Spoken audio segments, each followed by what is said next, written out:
Hello, happy Sunday. I'm gonna wait a few minutes to see who pops in. So it's been a while since I've been on here and done my random thoughts post. So I'm gonna do that today, and I'm a little earlier than normal because sometimes I do it in the middle of the day when I'm doing a post during the week, and then sometimes I do it in the evening. But it's a Sunday afternoon, the sun is out, and and the first day of daylight savings time, so I'm gonna actually do my live, and then I'm gonna get outside and enjoy the warmer temperatures and the natural vitamin D. But I wanted to get on here and just talk about some random thoughts. So I'm going to wait a few minutes, and I am a little more organized today. I got my notebook and some things that I kind of jotted down that I wanted to talk about. Um, I want to talk about a couple of things. And so I had a really wonderful day at worship service this morning. And then did my ladies Bible class this afternoon with some of my sisters from church. We did it on a Zoom call, and we talked about some things that I wanted to share with you, and hopefully it'll be a blessing to you the way it was to me. And I always make the promise that I won't be long, and I don't like to do long lives because if people come back and watch it on the replay, I don't want them to feel like they can't watch it because it's so long. So I try to keep my lives to 15 minutes max. So we'll see how I do today with this topic or these topics, and when if we get people to come in and join. So I don't have my glasses on because I am sometimes I see better. If you're at a certain age, you know exactly what I mean. You see better. Sometimes when you're looking at certain things, you see better without them, and other times you see better with them. So I'm at that age where I have to take them off to see some things and put them on to see some things. So I took them off so I could see some things, and hopefully I'll be able to see if anyone posts a comment or anything while we're on here. So one of the things I want to talk about is change. And this is a topic that came up with when I was in the group with my sisters. We were in our Bible study, and we were talking. We were reading a book because we're doing a book study. So I love to read. Anybody knows me knows that I love to read because I'm also a writer. And so I'm working on my own book, and but I do a lot of reading, and I'm a part of groups of people that do read and are reading several books. So I'm simultaneously reading different books. I don't usually do that, but because of the situation I'm in with the several groups, I am reading different books for different groups that I'm participating in.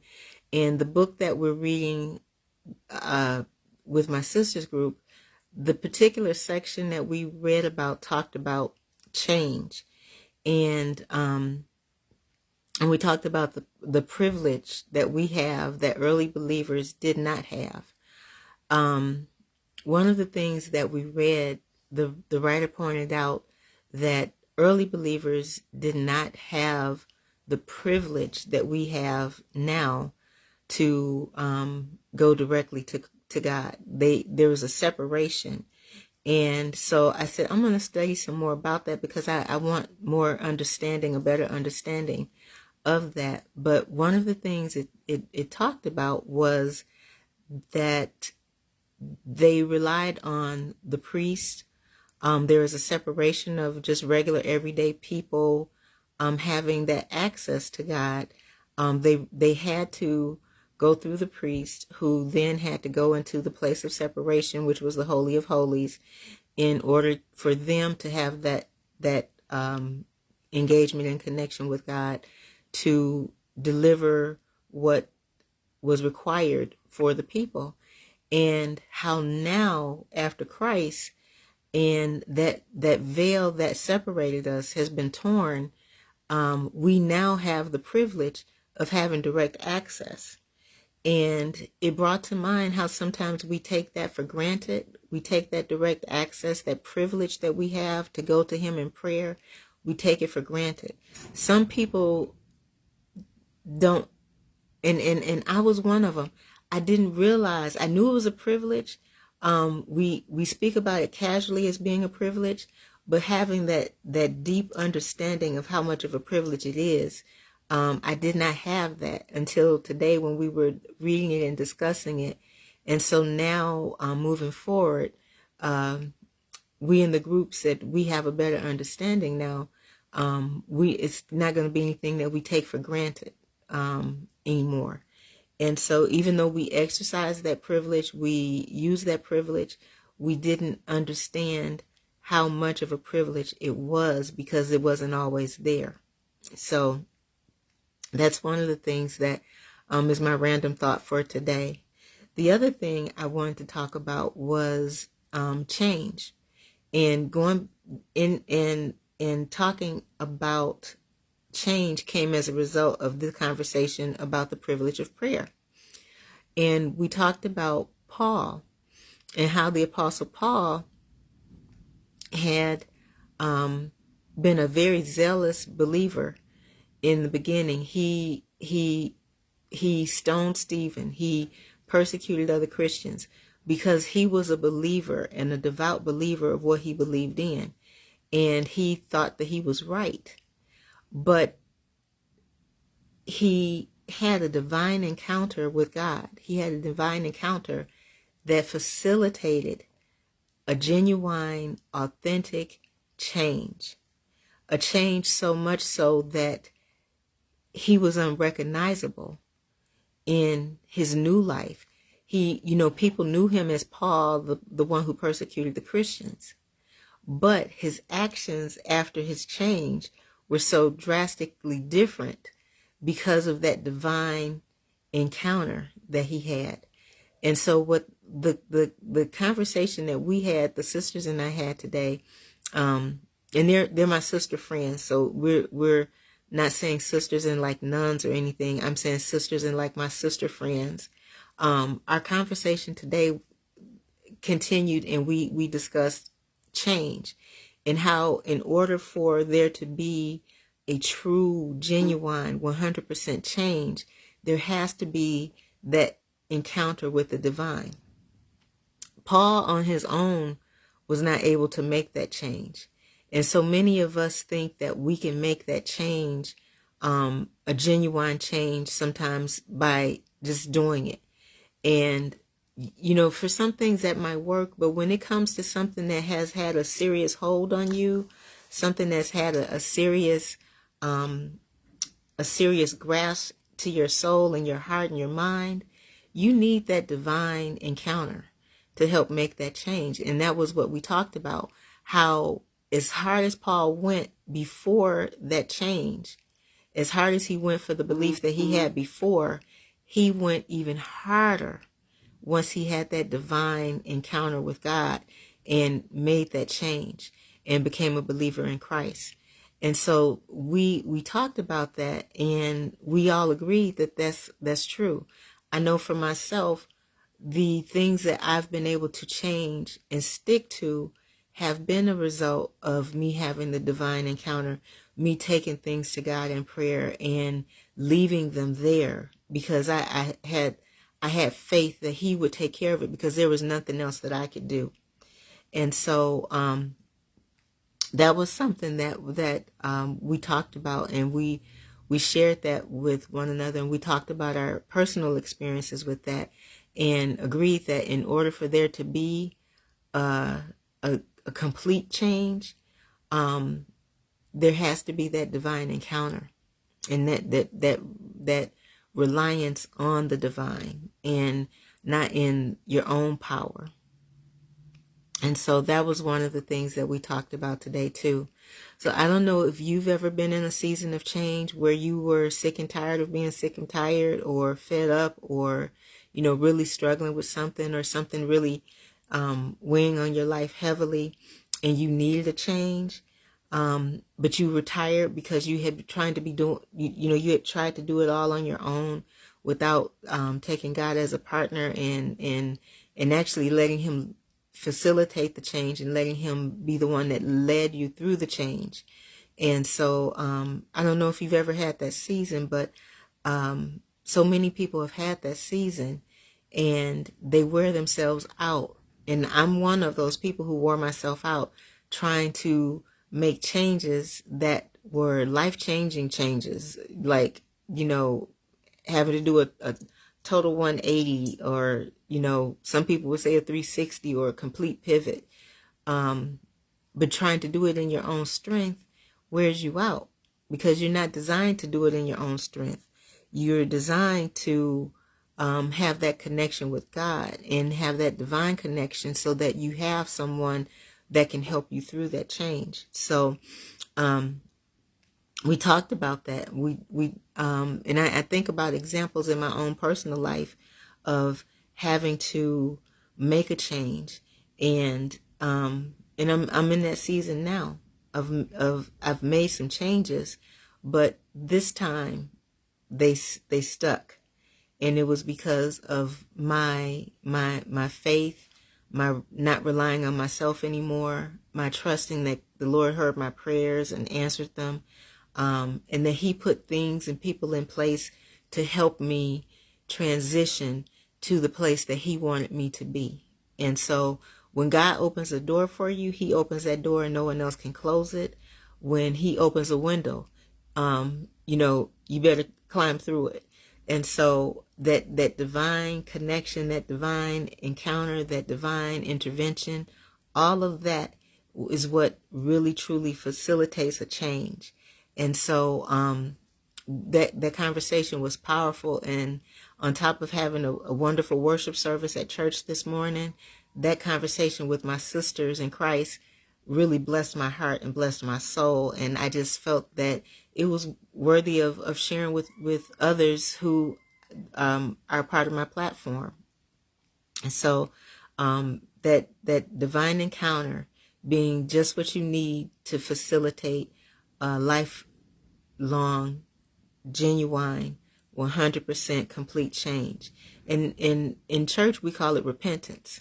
And when when you say you're sorry for something, or you regret something, that's one thing.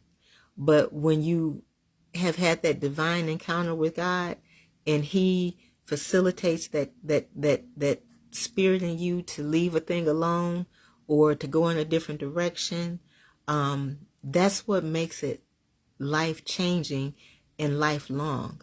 You no longer have to worry about it. You're delivered from that. And so that's something that you can't get away from, because he's taken care of it. He's done the thing. So that was one of the things, my random thoughts that I wanted to share with you. The other one I wanted to talk to you about, the other random thought I had to do with influence. And influence is, in my opinion, and this is my opinion, influence is a gift. Everyone does not have the gift of influence. Everyone does not have the ability to influence. Everyone does not even understand that they may have influence. And so sometimes when you come across people who are influential, they have influence, and if you're observing them, there may be they may fall into a couple of categories. So you may have someone who's influential, and they're using it to help others. They're using it from the place of a servant heart. They're using it to benefit people who may not have the influence that they have, or may not have any influence. And so I put the question out there to you. What is influence to you? How do you see influence?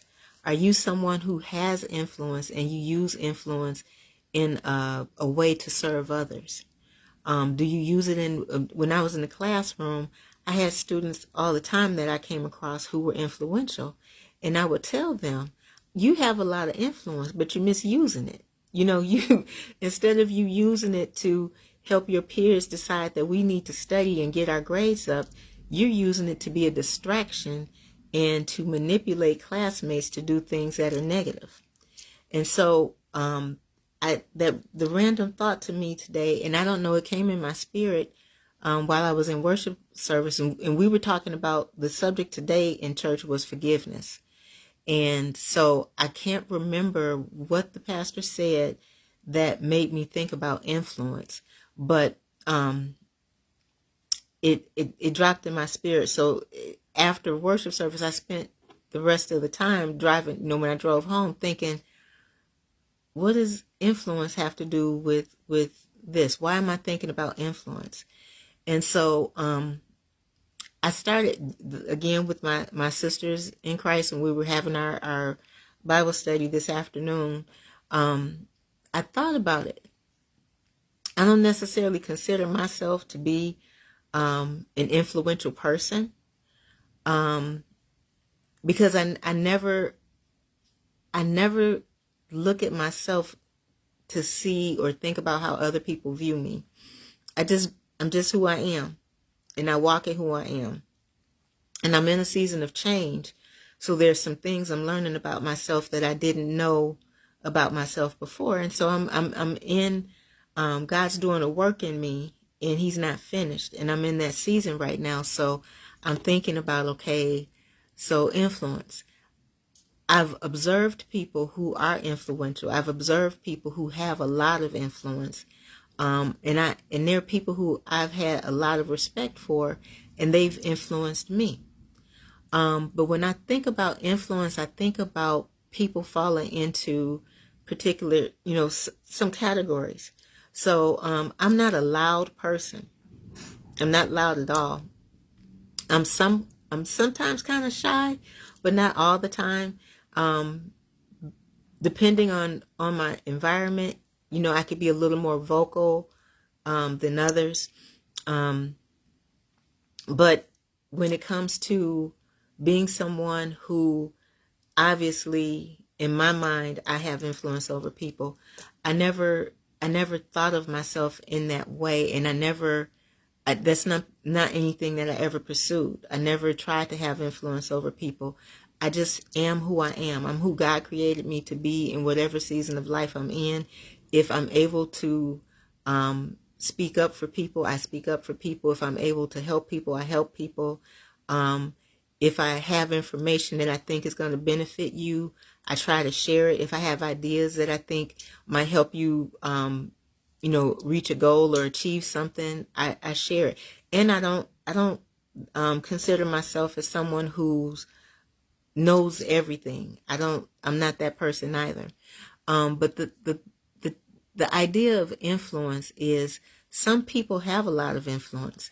Some people have the ability to talk to people and get them to see things the way they see it, get them to understand things the way they understand it, and convince them to do a thing. I am, and they're very persuasive. And so I don't know that I see myself that way, and I'm just being transparent. I don't know how other people see me. And I guess I never really worried about how other people see me in terms of my level of influence. My concern about how other people see me is, am I living the talk that I talk as a Christian? I'm a Christian, and I profess to be a Christian. I'm not ashamed of being a Christian. And my concern is, am I living that lifestyle that that aligns with what and who I say that I am? And so that's what I worry about. But I want to put this thought out there to you. Think about influence, and think about situations you've been able to be in. Have you been a person of influence? Are you a person of influence? How do you use that influence? Are you able to use your influence to help other people?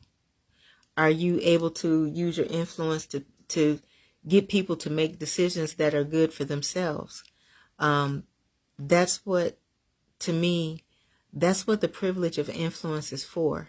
If you've been given the gift to influence people, if you are someone who has the ability to persuade people because of your influence, are you using that from the standpoint of a servant, or are you using that as a standpoint of doing harm to other people? And so those are my random thoughts for today.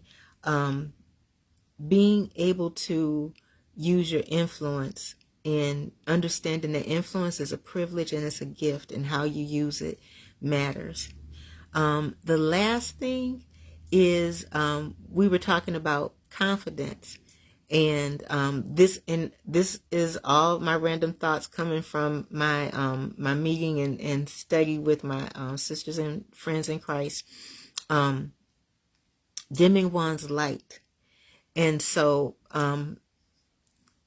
sometimes people who have known you for a long time or have known you for a lifetime, they've seen you in a certain way.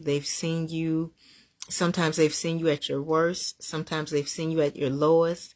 Sometimes they won't let you forget it.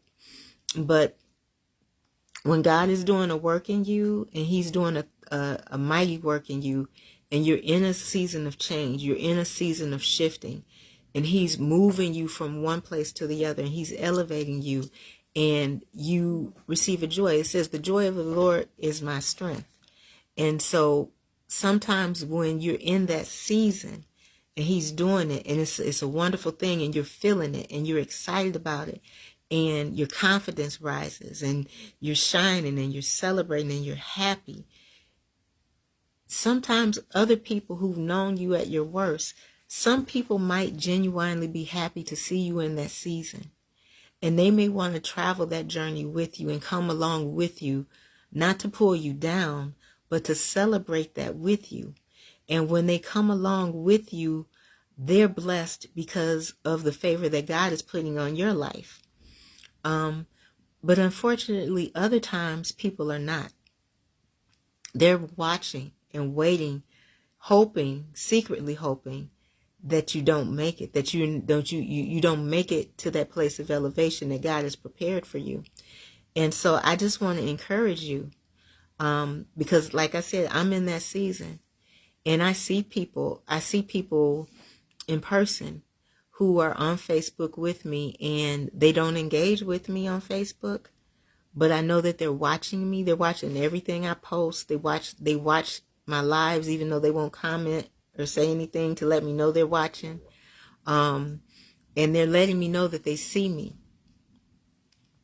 But they're people who, for whatever reason, they're not on this joyous journey with me. They knew me when I wasn't physically well. They knew me when I wasn't mentally well. They knew me when I wasn't healthy. They knew me in a different season, and now they're just watching. And they know things because I post things. I post my life. I post stuff about my business. I post things about my travel. I post things about my family. I post my random thoughts like I'm doing now. And they see me. And but that camaraderie isn't there. And that's okay, because everybody is not meant to go to the next level with you. Everyone's not, because they're not secure, and they're not ready to see somebody else win, and they're not ready to win with you. They look at it as if you win, they can't win. And that's not my mentality. If I'm winning and you're genuinely my person, you're going to win too, because the favor that God places on my life is going to rub off on yours. And the kind of people that I want in my circle and in my village are the kind of people that that love me and have my best interest at heart, and they're not with me because of the blessings that I have. They're with me because they want to be with me. They find value in me. They care for me. Those are the people that I want with me on my journey to the next level. And so I'm not apologetic anymore about who I am, because like I said, I'm who God made me to be. Who he says that I am is who I am. I don't have to pretend. I don't have to shy away. I don't have to dim my light. I know now, I recognize that there is a light in my heart, and it is the joy and the love of the Lord. And so I don't have to dim that for anybody to make other people feel comfortable. And I'm moving out of that. And it's a process, but I'm so thankful for it. And so I want you to know, when you are in that season of change, you're in that season of transition, you're in that season of being elevated from one place to the other. It's a process, but whatever work the Lord starts in you, he's not like us. He's not human. He is not like us. He's not going to start a thing and quit a thing. He's going to complete it.